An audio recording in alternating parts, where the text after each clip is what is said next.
नमस्कार।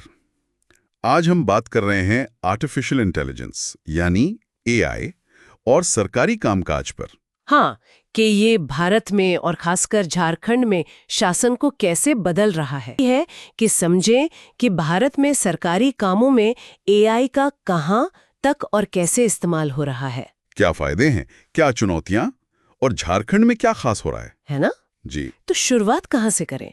आम आदमी के लिए एआई कहाँ दिख रहा है? हाँ, जैसे माईगव या यूमैंग ऐप सुना है, वहाँ चैटबॉट्स है। हाँ, लोगों के सवालों के जवाब देने के लिए। और स्मार्ट सिटीज भी हैं, पुणे, भोपाल। वहाँ पे क्या हो रहा है एआई से? Traffic management. हाँ, ट्रैफिक है, कूड़ा मैनेजमेंट है, मतलब शहरों को बेहतर चलाने में मदद। अच्छा, और ये सिर्फ नागरिकों से जुड़ी सेवाओं तक ही है या और भी कुछ? नहीं, इससे कहीं ज्यादा। देखिए, नीति आयोग जैसी बड़ी संस्थाएं भी पॉलिसी बनाने में, योजनाओं के असर को समझने में एआई का इस्तेमाल कर रही हैं। हाँ। और न्यायपालिका में भी सुप्रीम कोर्ट का एक SUVS सॉफ्टवेयर है। SUVS वो क्या करता है? वो कानूनी दस्तावेजों का अनुवाद करता है, तो इससे अदालती काम में तेजी आने की उम्मीद है। अच्छा, मतलब असर तो काफी गहरा और फैला हुआ है। हाँ, और सुनने में आया है कि भारतीय कंपनियां भी एआई को लेकर काफी गंभीर हैं। बिल्कुल सही। आंकड़े तो यही बताते हैं। करीब 80% भारतीय कंपनियां कहती हैं कि एआई उनकी मुख्य रणनीतिक प्राथमिकता है। ये ग्लोबल एवरेज जो 75% है, उससे भी ज्यादा है। अच्छा। और निवेश, पैसे के मामले में क्या हो रहा है? पैसा भी खूब लग रहा है। देखिए, 2025 में करीब 69% कंपनियां टेक्नोलॉजी पर खर्च बढ़ाने का सोच रही हैं। और कई तो एआई पर ही $25 मिलियन से ज्यादा लगाने को तैयार हैं। अरे वाह। और वो जो जेन एआई है, मतलब जनरेटिव एआई, उसके स्टार्टअप्स का क्या हाल है? उनकी फंडिंग तो Q2 FY25 में 6 गुना बढ़ गई, $51 मिलियन तक। कमाल है। तो दफ्तरों में भी इसका असर दिख रहा होगा। हाँ, बिल्कुल। 2024 में हर 10 में से 7 कर्मचारी काम पर किसी न किसी तरह एआई इस्तेमाल कर रहे हैं। पिछले साल ये आंकड़ा 10 में से 5 था। काफी तेजी से बदलाव आ रहा है। और सरकार क्या कर रही है? सरकार भी पीछे नहीं है। एक तो राष्ट्रीय एआई रणनीति है, #AI for all। हाँ, सुना इसके बारे में। और फिर है इंडिया एआई मिशन। करीब 10,000 करोड़ का बजट है इसके लिए। डिजिटल इंडिया के साथ इसे जोड़ा जा रहा है। ठीक है, तो ये तो हुई देश की बात। अब जरा झारखंड पर आते हैं। वहां एआई क्या गुल खिला रहा है? लगता है झारखंड में अभी शुरुआती दौर है, लेकिन काम शुरू हो गया है। जैसे जैपिट है, Jharkhand agency for promotion of information technology.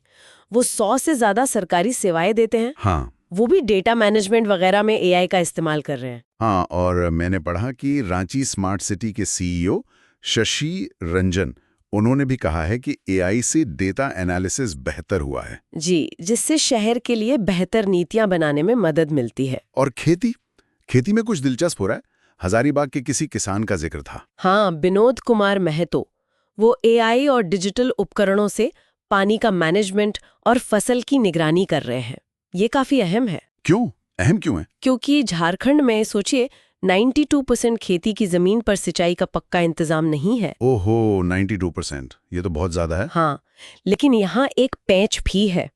राज्य के करीब 89% किसान छोटे या सीमांत हैं। उनकी महीने की औसत कमाई 5,000 से भी कम है, करीब 4,895 रुपए। तो उनके लिए ये नई महंगी तकनीकें अपनाना आसान नहीं होगा। सही बात है, ये एक बड़ी चुनौती है।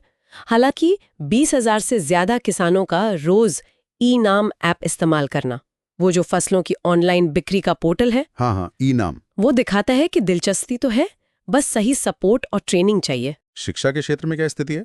एआई की पढ़ाई वगैरह? हाँ, हो रही है। रांची विश्वविद्यालय IBM के साथ मिलकर एआई और मशीन लर्निंग में बीटेक कोर्स चला रहा है। अच्छा। और BIT सिंदरी और Jharkhand university of technology JUT, वहाँ टेक पार्क बनाने की भी योजना है।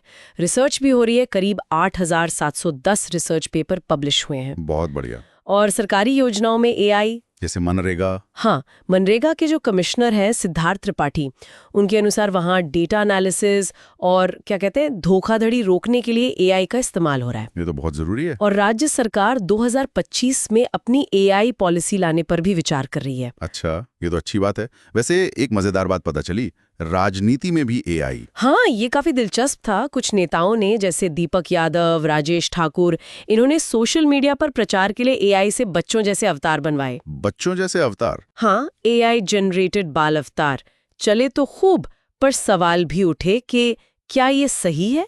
क्या ये असली मुद्दे से ध्यान नहीं भटकाता? सोचने वाली बात है। और एक और जरूरी पहलू है संस्कृति, झारखंड की आदिवासी संस्कृति। बिल्कुल। AI में एक क्षमता है कि वो जनजातीय पेंटिंग्स, लोक कथाएं, भाषाएं, इन सब को डिजिटल रूप में सहेज कर रख सके। ये बहुत महत्वपूर्ण हो सकता है। तो अगर हम सार देखें तो AI भारत और झारखंड में सरकारी काम को बेहतर, ज्यादा पारदर्शी बनाने की संभावना रखता है। हाँ, मनरेगा हो, वक्फ संपत्तियों का डिजिटलीकरण हो, रांची स्मार्ट सिटी, JPIT या विनोद महतो जैसे किसानों की कोशिशें, ये सब प्रगति दिखाते हैं। लेकिन चुनौतियां भी कम नहीं है, जैसा आपने बताया। बहुत बड़ी चुनौतियां हैं।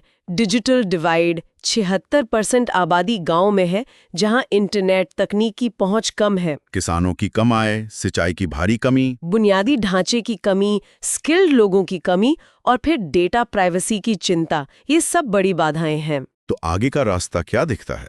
झारखंड की 2025 की AI नीति अहम होगी।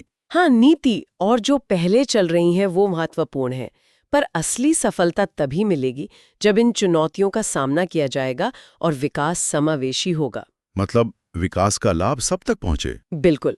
और जाते जाते एक सवाल छोड़ जाते हैं सोचने के लिए। हाँ, क्या हम AI का इस्तेमाल सिर्फ एफिशिएंसी और आर्थिक विकास से आगे बढ़कर झारखंड की अनूठी आदिवासी भाषाओं, उनकी संस्कृति को सक्रिय रूप से बचाने और बढ़ावा देने के लिए कर सकते हैं?